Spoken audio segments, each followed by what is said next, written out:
নমস্কার। Public news next চ্যানেলে আপনাদের জানাই স্বাগতম। সংবাদ পড়ছি আমি বিশ্বজিৎ।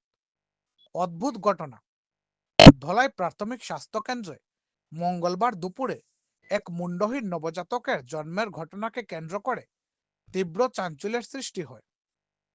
ধলাই প্রাথমিক স্বাস্থ্য কেন্দ্রের একটি সূত্রে বলা হয়েছে, রাজনগর গ্রামের এক মহিলা এদিন এক নবজাতকের জন্ম দিলেও এটির ছিল না কোনো মাথা।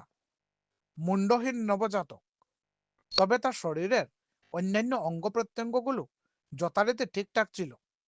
জন্মের কিছুক্ষণের মধ্যেই নবজাতকটির মৃত্যু ঘটে। এ ধরনের নবজাতকের জন্মের ঘটনাকে কেন্দ্র করে এদিন এলাকা জুড়ে তীব্র চাঞ্চল্যের সৃষ্টি হয়।